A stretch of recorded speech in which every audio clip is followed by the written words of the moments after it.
இந்த சந்தர்ப்பத்தில் நான் ரெஹ்மான் பற்றி சொல்லியே ஆகணும். ரோஜா என்ற படம் எடுக்கும்போது பெரிய நிர்வாகம் எடுத்த படம், பெரிய டைரக்டர். அப்பொழுது நானும் ரொம்ப பாப்புலராக இருக்கிற சிங்கர். எல்லா பாட்டுமே என்கிட்ட பாட வச்சுருக்கலாம். அவர் பாட வைக்கலை. எனக்கு ஒரே ஒரு அழகான பாட்டு கொடுத்தாரு. பட் நான் எதுக்கு சொல்ல வந்தேன்னா, இவரும் அப்புறம் சுஜாதாவும்,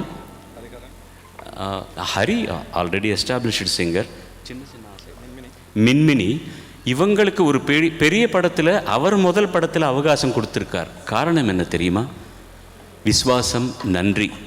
அவர் ஜிங்கிள்ஸ் பண்ணும்போதெல்லாம் அதிகமாக அவர் கேட்ட டைமுக்கு போய் அந்த ஜிங்கிள்ஸ் எல்லாம் பாடின குழுவில் இவங்க 3 பேர் ரொம்ப முக்கியமானவங்க. அது கடைசி இன்றைக்கி கூட மறக்கல. அவர் அப்படிப்பட்ட நல்ல முதல் படத்திலிருந்து இன்றைக்கு வரைக்கும் நல்ல நல்ல பாட்டுகள் கொடுத்துட்ருக்காங்க. நான் வேறு என்ன சொல்ல முடியும்? பொன்னாடையெல்லாம் போத்துவாங்க, அது அடுத்த நாள் எங்கே போகும் நமக்கு தெரியும். நான் இந்த ஆடை தான் கொடுக்க முடியும். Please come and give me a hug. வாழ்கிற நாளெல்லாம் நீங்கள் ரொம்ப ஆரோக்கியத்துடன் மனசாந்தியுடன் வாழணும். இன்னும் நிறைய நல்ல பாடல்கள் பாடணும். I wish all the best to you. Thank you. God bless you.